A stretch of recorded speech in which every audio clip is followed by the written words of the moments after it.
Gus, banyak orang tuh selalu mendiskusikan Gus Ipul ini tokoh yang selalu beruntung dalam tanda petik. Hidupnya ini beruntung nih, kan? Ya. Ya kan jadi pejabat publik. Ya. Kiatnya apa? Nggak ada penjelasan. Jadi nggak ada penjelasan. Ya. Ya, takdir politik mungkin yang takdir membawa politik, saya ke Kementerian Sosial ini, Mas Febi. Gus, bagaimana upayanya Gus Ipul untuk menjaga supaya Gus Ipul dan seluruh kru di Kementerian Sosial itu selamat, tidak ada urusan sama KPK? Gimana caranya, Gus? Satu di antara program unggulan Pak Prabowo ini adalah makan bersiji gratis. Ya. Boleh nggak diceritakan perannya Kemensos atau Menteri Sosial dalam konteks program ini di mana?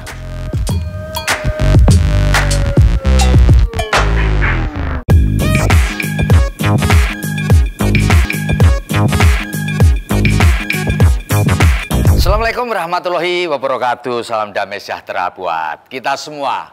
Bertemu lagi dengan saya, Febi Mahendra Putra, Direktur Pemberitaan Tribun Network. Tribunas, pada Oktober tahun 2024 yang lalu, Presiden Prabowo Subianto dan Wakil Presiden Gibran Rakabuming Raka telah membentuk Kabinet Merah Putih dan menunjuk sejumlah menteri, wakil menteri, dan kepala badan. Satu di antaranya adalah seorang tokoh yang pernah menjadi menteri di masa Pak Jokowi dan kemudian diteruskan kembali di masa Presiden Prabowo Subianto. Dan tokoh ini sudah malang melintang di berbagai palagan dan dipercaya menjadi Menteri Sosial, menggantikan Ibu Risma pada waktu itu. Jadi ini sama-sama orang dari Jawa Timur. Dan untuk ngobrol, ini tokoh ini gayeng lah, saya jamin gayeng.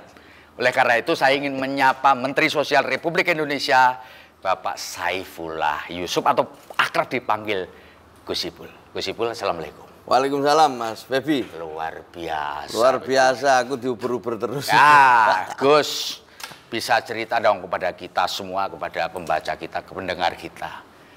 Yang pertama dulu, bagaimana ceritanya Gus Ipul bisa ditunjuk oleh Pak Jokowi untuk menggantikan Bu Risma yang pada waktu itu mundur karena jadi calon gubernur Jawa Timur. Apa karena pertimbangannya sama-sama Jawa Timur atau gimana itu, Gus? Bisa cerita, Gus?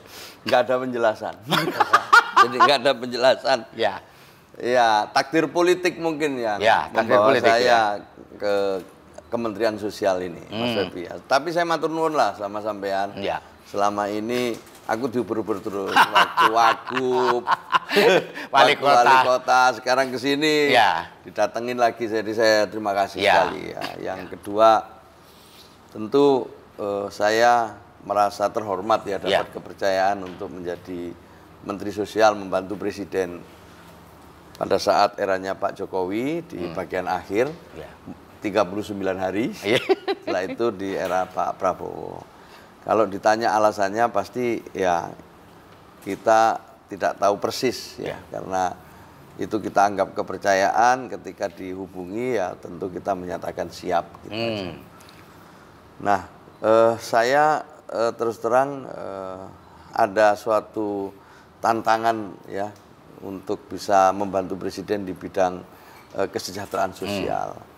Dulu waktu tahun 2004 saya pernah membantu Pak SBY waktu itu, periode pertamanya di sebagai Menteri Pembangunan Daerah Tertinggal waktu itu. Jadi kita bisa keliling ke daerah-daerah dan sebenarnya sangat beririsan dengan kerja Kementerian Sosial. Gitu ya. Jadi ini tinggal teruskan aja kan, Mas. Tapi Gus Ipul waktu diminta bantu Pak Jokowi sebagai Menteri Sosial itu surprise atau biasa aja, Gus? Ya, surprise. Oh, surprise ya? Ya, nggak nyangka aja loh. Ya sudah, bismillah gitu. Cuman memang pada waktu itu orang mengira ini, nanti kalau salah diluruskan, bahwa pemilihan Gus Ipul waktu itu adalah merepresentasikan Nahdlatul Ulama. Benar nggak sih, Bur? Enggak juga? Ya mungkin aja. Mungkin. Saya kebetulan kan Sekjen PBNU gitu. Ya mungkin bisa dianggap representasi dari Nahdliyin, bisa jadi seperti itu. Yang kedua juga mungkin dilihat jejak rekamnya.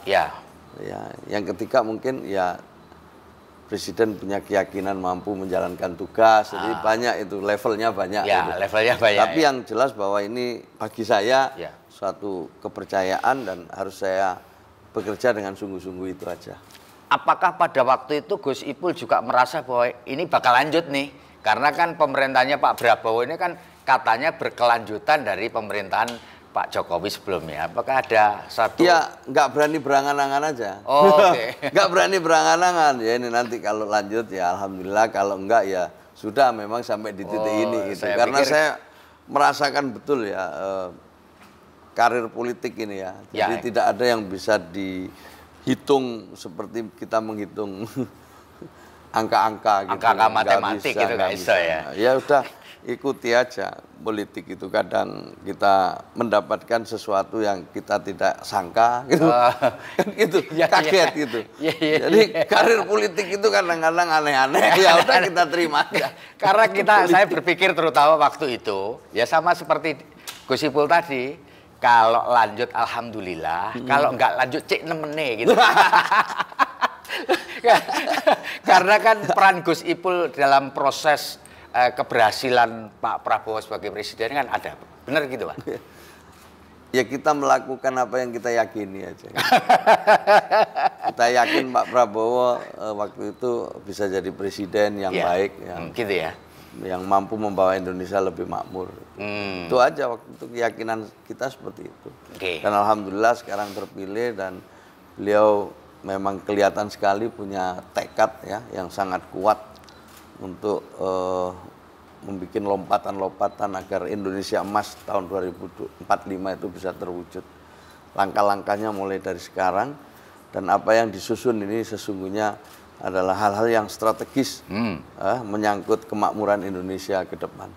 Gus, satu di antara program unggulan Pak Prabowo ini adalah makan bersiji gratis. Ya. Boleh nggak diceritakan perannya Kemensos atau Menteri Sosial dalam konteks program ini di mana, Gus?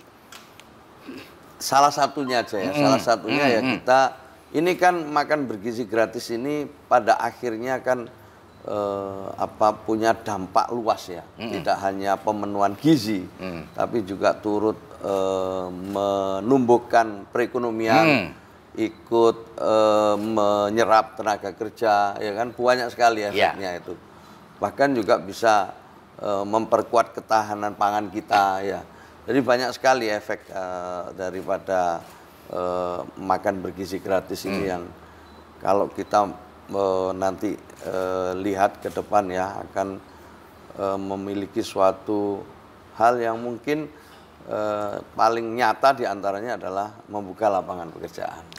Nah, Kementerian Sosial tentu akan merekomendasikan keluarga-keluarga yang tidak mampu, yang miskin, yang belum mendapatkan pekerjaan, bisa kita usulkan untuk menjadi tenaga kerja di bagian dari program itu, dapur-dapur makan bergizi gratis. Itu ya, satu di antara salah satu involvingnya ya. Juga yang kedua ada juga mungkin UMKM ya, yang milik daripada keluarga-keluarga penerima manfaat dari kami yang bisa diserap produknya gitu. Jadi ada keluarga UKM yang selama ini terima manfaat dari Kementerian Sosial ya? Yang selama ini masih dalam kategori miskin, kan nanti akan bisa memasok bahan-bahan baku. Gitu. Sebab saya dengar itu 80% itu untuk pembelian bahan baku itu. Iya betul. Kan? Jadi itu dasar sekali menurut saya. Jadi ini memang program yang strategis, program yang diharapkan membuat anak-anak semakin semangat sekolah, mendapatkan gizi, tapi juga ada semacam menumbuhkan optimisme ya, terutama di daerah-daerah yang ada pelayanan dapur untuk makan bergizi gratis. Gus, untuk urusan begini-begini nih, Kementerian Sosial itu kan mestinya khatam kan, betul ya? Ngurusi dapur umum, ngurusi pembagian makanan ini kan sudah pekerjaan sehari-hari lah, khatam gitu ya. Tapi dari pengalaman Kementerian Sosial ini, apa yang menjadi catatan supaya untuk diantisipasi Gus terkait dengan pelaksanaan makan bergizi gratis yang melibatkan dapur umum, pembagian logistik dan seterusnya, itu ada nggak catatan khusus yang perlu diperhatikan sebagai antisipasi Gus? Yang pertama-tama perencanaan ya, saya lihat makan bergizi gratis ini telah direncanakan dengan baik oleh Badan Gizi Nasional ya. Direncanakan dengan baik, terukur, dan melalui uji coba, melalui simulasi-simulasi yang tentu akan ada evaluasi untuk menyempurnakan pelaksanaannya itu. Jadi pertama-tama saya sampaikan, saya ikut menyaksikan bagaimana satu perencanaan disusun sedemikian matang ya. Gitu ya. Sehingga semuanya bisa diukur dengan baik. Itu dulu.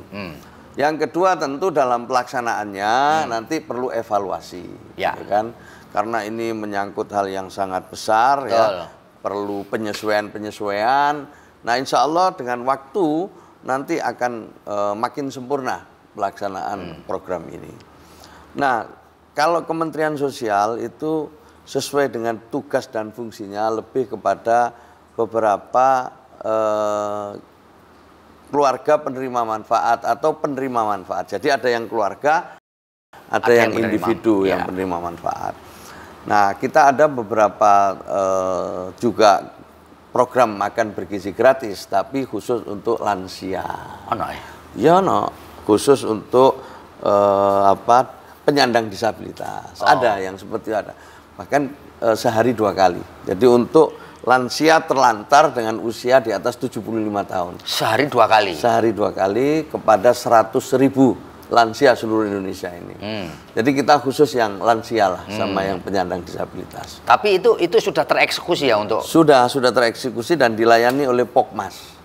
Memang skalanya lebih kecil ya. Lebih kecil. Lebih kecil ya, lebih kecil dan Pokmas ini sekitar 4 orang yang masak, kemudian ada pengantarnya 2. Rata-rata mereka melayani 40 sampai 200 lansia satu Pokmas. Ada 2.000 Pokmas lebih. Ini ya yang jadi ini juga menjadi bagian dari evaluasi juga ya. Ini menjadi salah satu contoh ya bagaimana program permakanan untuk lansia ini yang sudah berjalan 2 tahun di Kementerian Sosial itu memang turut memberikan kontribusi untuk di daerah itu, mulai dari penyerapan tenaga kerja, kemudian juga menumbuhkan ekonomi lokal, ya kan, dan sekaligus membuat masyarakat itu semakin guyup dan rukun itu. Gus, kalau boleh kita tahu sampai ke 5 tahun ke depan itu harus link dengan programnya Presiden ya? Iya harus. Apa yang mau jadi fokus Kementerian Sosial sampai 5 tahun ke depan yang ada korelasinya dengan program Presiden Prabowo Subianto dan Gibran Rakabuming, Gus?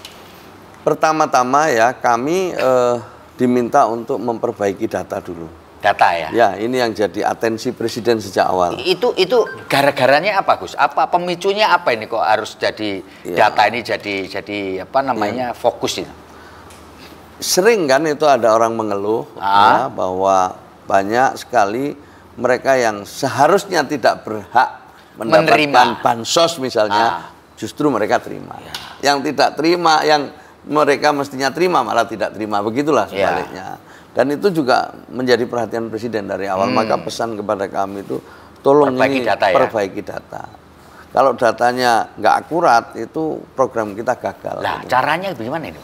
Sesuai arahan Presiden juga. Jadi Presiden mengarahkan agar data-data di kementerian dan lembaga itu dikonsolidasikan. Yang diberi tugas adalah BPS. Selama ini kan Kemensos punya, Bappenas punya, kemudian Kementerian Pemberdayaan juga punya, gitu kan, punya sendiri-sendiri, kemudian PLN punya, gitu kan. Iya, karena ada proses bantuannya ya. Maka ini rekonsiliasi untuk BPS, dikonsolidasi untuk BPS. Insya Allah nanti bulan inilah kalau nggak ada halangan, bulan ini akan keluar impres ya. Kalau nggak bulan depan, pokoknya sekarang lagi dikebut oleh BPS. Untuk memperoleh data baru. Data baru ini namanya nanti data tunggal sosial ekonomi nasional. Data tunggal sosial ekonomi nasional. Dan ini akan mencakup seluruh data penduduk Indonesia. Nah, nanti akan tergambar juga di situ ada desil 1, desil 2 gitu. Nah, jadi lebih lengkap ini. Kemudian menjadi referensi bagi semua kementerian, lembaga, dan juga pemerintah daerah. Ini kalau terwujud sejak zaman Pak Presiden Prabowo inilah untuk pertama kalinya Indonesia akan memiliki data tunggal atau satu data. Jadi ini targetnya bulan ini, kalau enggak bulan depan? Ya, insya Allah. Ini lagi diproses terus, memang memerlukan waktu ya, sejak 2 bulan atau 3 bulan yang lalu. Ini pekerjaan raksasa ini luar biasa. Dan ini pertama kali ya. Jadi inilah atensi ya dari Pak Presiden yang luar biasa menurut saya, dan itu sesuai dengan kenyataan di lapangan. Memang data ini harus diupdate, data ini harus dimutakhirkan, dan setelah itu nanti kita akan susun satu langkah untuk mencoba mengantisipasi dinamika, Mas Febi. Data itu kan dinamis. Betul, no. Kalau tidak diupdate, ada yang meninggal, ada yang pindah tempat, ada yang mungkin naik kelas sudah tidak miskin lagi karena mungkin dia ada rezeki berkah, kemudian usahanya berhasil gitu kan. Ada juga yang turun kelas. Maka setiap tahun itu ada proses pemutakhiran nanti, setiap tahun sekali pasti. Tapi dari hari ke hari itu juga nanti akan kita update gitu. Nah, ini mekanismenya lagi kita buat. Ada 2 jalur, ada jalur formal mulai dari musyawarah desa sampai naik ke atas ya, resmi, tanda tangani bupati wali kota lewat dinsos segala macam lah, sampai provinsi sampai ke kita. Jalur kedua nanti lewat aplikasi. Jalur kedua lewat aplikasi, di mana lewat aplikasi ini orang nanti bisa menyanggah dan mengusulkan. Jadi nanti Mas Febi juga bisa kalau melihat misalnya tetangganya ini kok mestinya dapat, kok nggak dapat, atau sebaliknya ini tetangga saya mestinya tidak dapat, kok malah dapat. Nah, ini kita sanggah. Ada kesempatan publik, ada mekanisme itu supaya ada check and balance-nya gitu. Jadi ini yang sedang kita susun. Mudah-mudahan semua lancar lah nanti.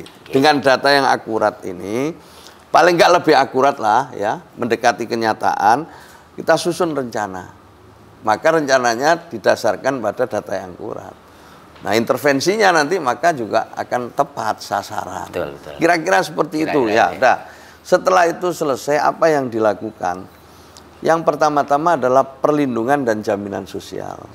Bagaimana mereka yang terbawah ini itu mendapatkan perlindungan dan jaminan sosial dalam bentuk-bentuk bantuan bersyarat. Ya. Jadi kita bantu, tapi syarat untuk ini. Bantu untuk ini untuk kepentingan ini. Yang penting menjadi hal-hal yang paling mendasar yang dibutuhkan oleh mereka. Seperti bahan pokok. Bahan pokok itu tidak hanya sekedar makanan yang juga harus mengandung gizi. Harus diarahkan lah untuk belanja apa, segala macam gitu. Maka itulah kita perlu pendamping. Apakah dengan adanya program makan bergizi gratis ini mempengaruhi alokasi anggaran di kementerian, terutama di Kementerian Sosial, Gus? Kalau di pemerintah daerah kan isunya adalah harus melakukan realokasi anggaran untuk kepentingan itu. Apakah di Kementerian Sosial juga ada kayak enggak? Kalau Kementerian Sosial kan pada dasarnya kita memang programnya untuk memberikan perlindungan kepada mereka yang masuk kategori miskin gitu ya. Itu yang diberi perlindungan. Jadi tidak mempengaruhi alokasi anggaran Kementerian Sosial ya, sama sekali ya, Gus ya. Dan Kementerian Sosial programnya cash transfer ya. Jadi tidak ada lagi yang tunai. Jadi semua non tunai langsung ke rekening-rekening penerima manfaat. Menghindari fraud ya. Iya, menghindari kebocoran. Ya, menghindari kebocoran. Ada 2, satu lewat Himbara, yang kedua lewat PT Pos. Jadi Himbara adalah bank-bank negara ya, PT Pos ya. Pos. Kalau tidak bisa dijangkau dengan bank, maka akan diantar dengan PT Pos. Misalnya apa?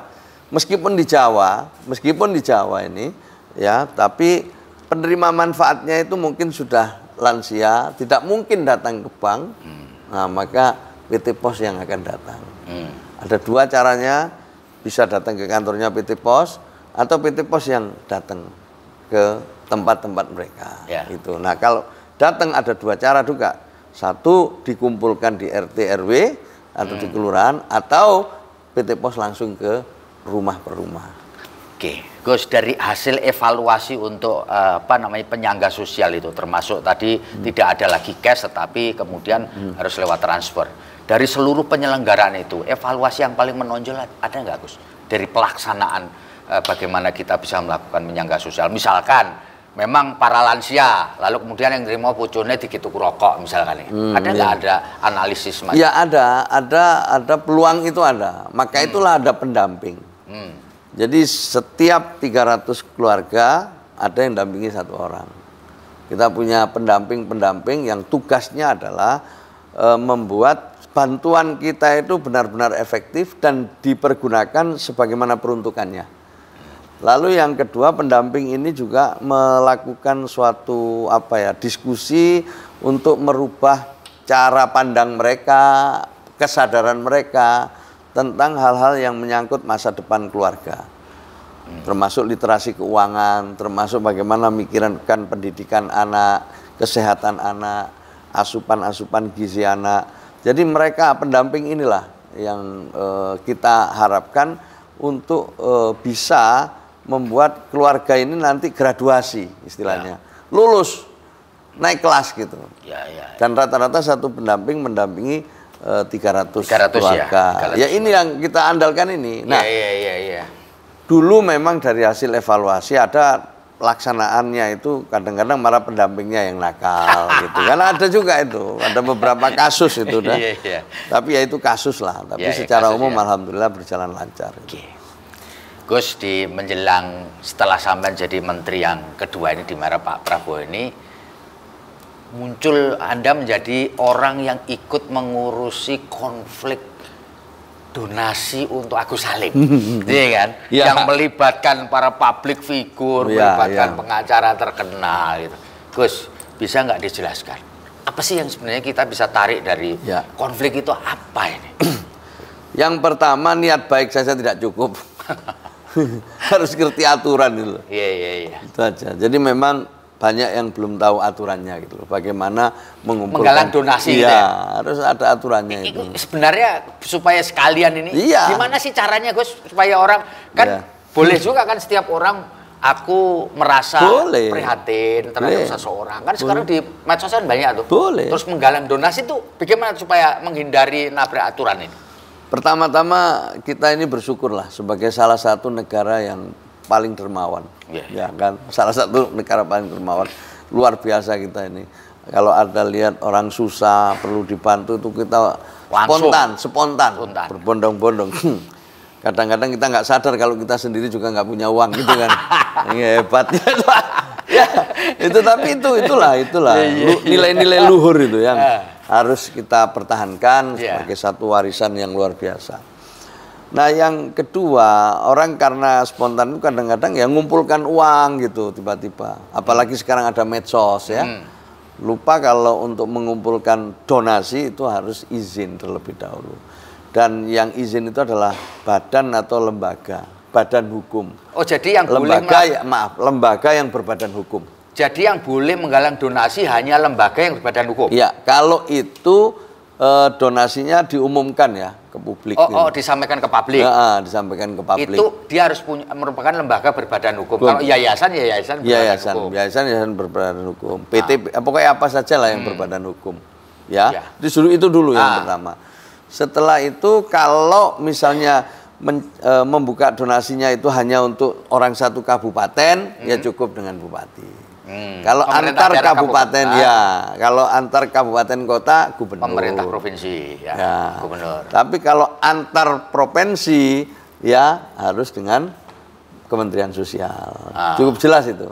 Nah, tapi kalau minta donasinya atau menggalang donasinya lewat medsos kan otomatis itu umumnya lewat antar provinsi. Berarti ya sudah di Kemensos berarti di Menteri Sosial Kemensos. Jadi lembaga yayasan ini harus minta izin. Cara izinnya juga mudah, bukan susah.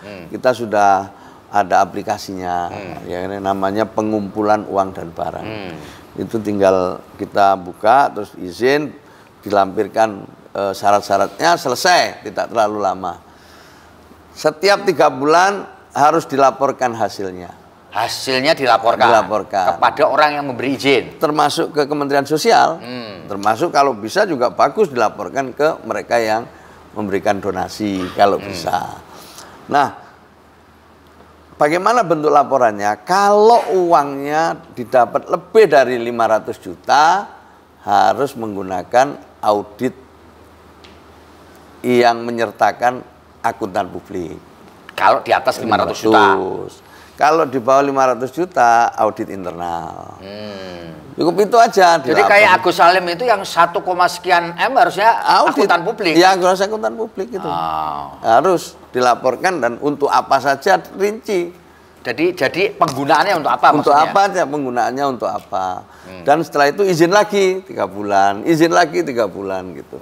Oh gitu modelnya. Karena harus dipertanggungjawabkan kan gitu. Mengumpulkan donasi itu kan harus dipertanggungjawabkan. Kalau untuk donasinya Agus Salim yang sampai sekian masih jadi kontroversi itu ujungnya gimana sih, Gus?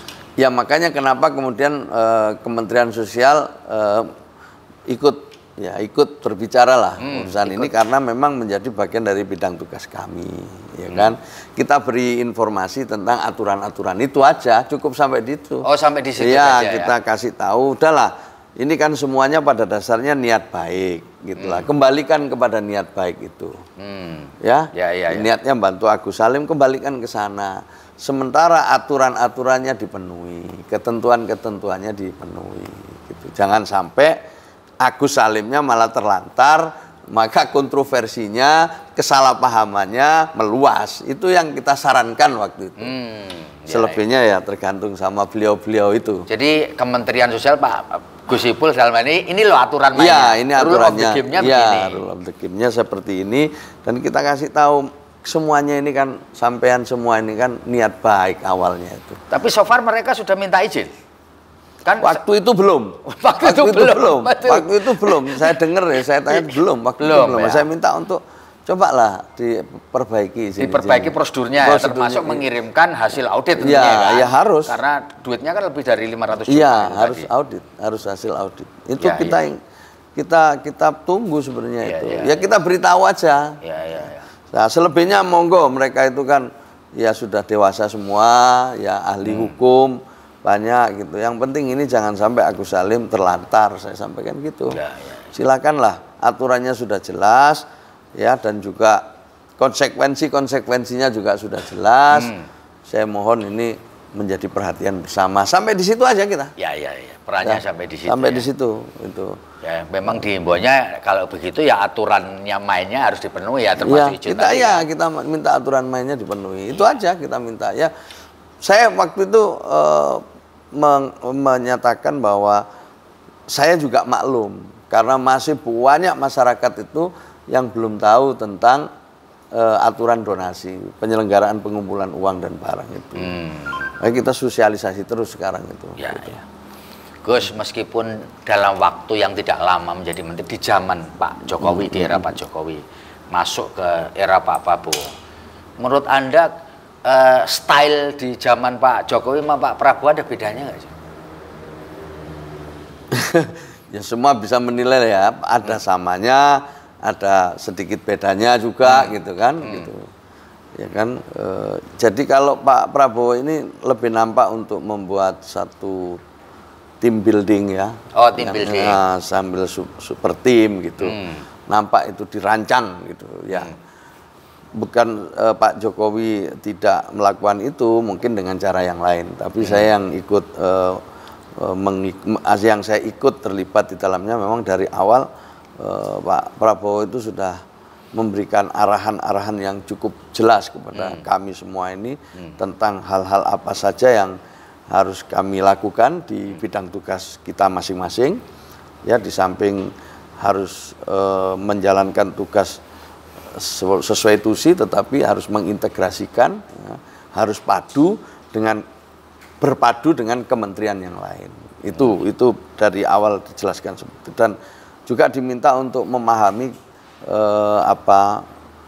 hal-hal yang mungkin menjadi visi misinya Presiden lewat Astacita, lewat 17 program strategis gitu. Ya. yang ini tentu membutuhkan konsolidasi ya untuk bisa menerjemahkan ke dalam. Nah kami ini sejak dilantik sampai sekarang terus konsolidasi ke dalam untuk menyesuaikan dengan apa yang menjadi cita-cita besarnya Presiden. Gus, dulu itu kan dikesankan Pak Prabowo ini kan gawala gitu ya. Kesannya dulu gawala gitu kan, pemarah gitu. Menurut pengalaman Gus Ipul selama jadi Mensos dengan Pak Prabowo emang galak gitu ya? Saya mengenal Pak Prabowo bukan hanya sejak jadi menteri ya, sebelumnya juga lama saya kenal sama beliau. Kalau menurut saya Pak Prabowo itu orangnya terbuka sih, boleh diskusi, dialog gitu. Bahkan di dalam sidang kabinet dia menyampaikan kalau memang nggak setuju silakan loh, sampaikan nggak setuju loh, kita boleh berdebat gitu. Dia beri kesempatan itu, dia buka peluang itu. Gitu. Tapi galak nggak Gus, galak? Ya enggak sih, menurut saya enggak sih. Ya itu ya, itu ada waktu kita di Magelang itu kan, Pak Presiden itu ikut loh. Pak Prabowo itu bukan hanya merintah, bukan hanya ini, tapi ikut semua kegiatannya itu, termasuk pagi baris berbaris, beliau ikut loh. Iya. Datang juga tepat waktu. Jadi Wapres juga ikut ya? Ikut semua, ikut semua. Enggak, bukan cuma merintah, enggak, beliau ikut. Beliau ikut. Kemarin kan isunya Wapres pulang dulu, enggak ya? Enggak ada. Dari awal sampai pulang utuh. Jadi mengikuti acara secara penuh. Iya, mengikuti semua, mengikuti acara setelah acara sudah selesai, mungkin pulang dulu. Iya, boleh kalau itu pulang. Ya kita pulangnya juga bareng setelah upacara penutupan, baru kita pulang. Dan santai, acaranya itu santai, tapi tidak kehilangan substansi ya. Jadi disiplinnya nampak, tepat waktu, ya kayak betul-betul luar biasa ya. Kita semua jadi ada semi militernya gitu juga, Gus. Iya memang kita diajar baris-baris ya, bukan semi militer ya, memang kita diajari bagaimana disiplin militer. Disiplin militer diajarkan gitu. Buat Gus Ipul gak masalah sebagai anggota Bangser ya. Enggak, disiplin luar biasa ya. Jadi kegiatannya itu ya, rundownnya itu bagus sekali itu, disiplin, tepat waktu ya. Jadi kita udah tahu lah hari ini kapan kita harus sholat, berapa lama kita punya waktu istirahat ya kan. Kemudian nanti apa-apa itu semua itu dilewati dengan baik itu, dan Presiden ikut di dalam. Ya. Ini istimewa sekali jadi itu istimewa. Jadi ini hal yang bisa jadi contoh lah bahwa pemimpin itu tidak hanya merintah, tapi beliau ikut dan beliau ingin merasakan ya getaran anak buahnya itu kayak apa, suasana kebatinannya seperti apa gitu.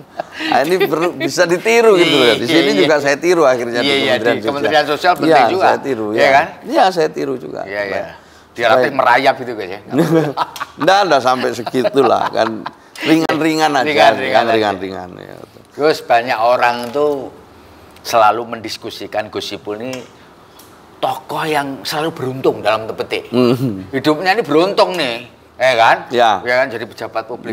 Kiatnya apa? Atau memang Gus Ipul merasa aku memang beruntung atau apa kiatnya? Pengen orang tahu juga. Di ceramah-ceramah itu kan sering disebut itu untuk Gus Ipul ini orang yang luar biasa ini. Ya kan? Laku di sepanjang zaman.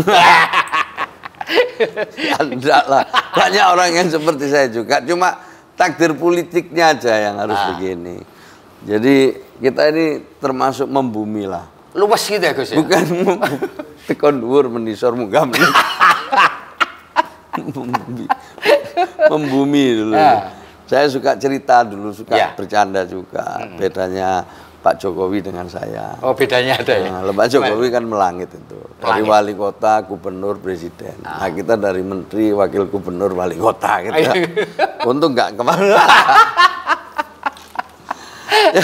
Ya itu takdir politik aja. Kepercayaannya ya, yang saya lihat itu adalah kepercayaan. Percayaannya itu yang saya hargai dan itu harus saya jalankan dengan baik gitu. Dan pengalaman itu tentu satu hal yang berharga sekali ketika kita menjalankan tugas dimanapun. Tentu di dunia politik ya. Ya, jadi sehingga saya menjadi sangat penting betapa menjaga amanah itu hal yang paling utama. Disiplin, ya, menjaga kepercayaan, ya. Itu poin-poin ya yang menurut saya ini harus dimiliki oleh siapapun. Gitu ya. Ya kadang kita kan nggak punya. Kita kan apa yang kita andalkan ini ya kepercayaan itu. Orang boleh banyak uang tapi kalau nggak dipercaya ya susah untuk bisa mengembangkan usahanya. Atau pinter nggak dipercaya ya repot juga. Ya, mungkin ada orang nggak pinter, orang nggak kaya tapi bisa dipercaya. Itu jauh itu juga satu modal besar juga gitu loh. Jadi kepercayaan penting nomor siji ya, trust itu nomor satu. Gus, ini pertanyaan terakhir nih, Gus, bagaimana upayanya Gus Ipul untuk menjaga supaya Gus Ipul dan seluruh kru di Kementerian Sosial itu selamat, tidak ada urusan sama KPK? Ini gimana caranya? Dari awal saya sampaikan sama mereka, mari kita pensiun urusannya juga pensiun. Nanti kita pensiun urusannya pensiun. Sampai kita pensiun urusannya belum pensiun. Dari awal saya masuk ke Kementerian Sosial itu yang pertama saya pesankan kepada teman-teman di sini bahwa Presiden menginstruksikan saya dan Pak Wamen untuk tidak korupsi. Instruksinya tidak korupsi ya? Tidak korupsi. Pertama itu. Perintah pertama. Tolong jangan korupsi. Bantu rakyat. Bantu saya, bantu rakyat. Jangan korupsi. Nah, ini kelihatannya mudah diucapkan tapi perlu diterjemahkan dalam bentuk yang konkret. Nah, sampean-sampean ini para sekjen, para dirjen, inilah yang harus menerjemahkan ke bawah. Bagaimana caranya? Pertama, tata kelola kita harus baik. Penuhi semua ketentuan-ketentuan yang ada. Bikin sakitnya harus bagus, pencegahan korupsinya harus bagus, prosedur pelayanan publiknya harus transparan. Semua harus kita perbaiki. Tata kelola yang memang menjadi ukuran bagaimana sebuah kementerian itu dinilai baik. Itu semua harus kita penuhi dulu. Kemudian ingatkan kalau saya memang ada hal-hal yang miring-miring gitu. Itu dulu yang lain-lain itu. Mari saya pengen nanti kita semua pensiun urusannya pensiun. Itu saya betul-betul ini minta bantuan sama bapak-bapak, ibu-ibu di sini, saya ajak gitu, ajak ngobrol dan itu berulang-ulang. Karena ya di sini ada sejarah-sejarah. Sejarah-sejarah itu saya banyak yang mengingatkan juga di Kementerian Sosial ini ngurusi rakyat kecil, tapi tata kelolanya kurang baik, banyak jebakan-jebakan Batman segala macam gitu diingatkan. Nah, saya insya Allah niat saya membantu Presiden, arahan-arahan Presiden saya laksanakan. Insya Allah kalau kita nggak punya niat untuk menyelewengkan jabatan, tidak korupsi, insya Allah nanti tidurnya nyenyak gitu aja. Gitu ya, rumusnya. Iya, saya gitu, saya ajak gitu. Ya semua akhirnya ya alhamdulillah semua mau mendukung kok. Ya saya itu ingatkan, saya tolong diingatkan kalau memang miring-miring. Gitu ya, ya. Itu kuncinya itu. Okay. Dan saya mohon doa restunya lah Mas Febi. Siap. Mudah-mudahan ini tugas dari Pak Presiden bisa kami laksanakan dengan baik. Amin, amin. Ya, saya sebut yang selalu saya ingat pesan Pak Presiden itu saat kutipan beliau saat pidato di pelantikan 20 Oktober itu. Tugas kita ini membuat masyarakat bisa gemuyu lah. Ya, bagaimana mereka yang susah ini harus dibuat gemuyu, ya kan? Terpenuhi kebutuhan sandang, papan dan pangannya. Itu tugas kita. Nah, siapa itu mereka yang harus dibuat gemuyu? Kita rumuskan di sini itu 12 pas. Oh, 12 pas. 12 pas itu ada fakir miskin, anak-anak terlantar, penyandang disabilitas, mereka yang menjadi korban kekerasan, mereka yang jadi korban human trafficking, mereka yang korban narkoba, mereka yang mereka yang ODGJ ya atau bermasalah dengan mentalnya, segala macam itu 12 pas saya. Itu 12 pas. 12 pas itu pemerlu atensi sosial. Pemerlu atensi sosial. Pemerlu atensi sosial. Ya itu kita rumuskan itu yang 12 pas. Ini yang tugas untuk kami ya oleh Presiden, bagaimana mereka dibuat gemuyu, cukup sandang, cukup pangan, cukup papan. Ininya 3.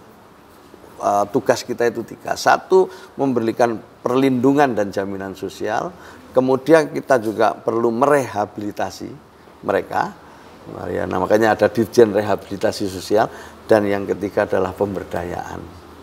Kalau dia lulus di sini, sudah jadi pemberdayaan, kita pindah ke kementerian lain lewat program-program bantuan modal, peningkatan kapasitas usaha. Itu topoksinya kementerian lain? Ya, untuk kita pindah ke sana. Ini salah satu yang memang baru ya dari zaman Pak Presiden Prabowo ini. Jadi berkelanjutan gitu loh, nggak kementerian ini kerja sendiri, ngurus sendiri, dinikmati sendiri, dinilai-nilai sendiri, merasa berhasil sendiri. Nah itu kan jadi tepuk tangan sendiri. Maka itu beliau kan membangun suatu super tim, bukan Superman.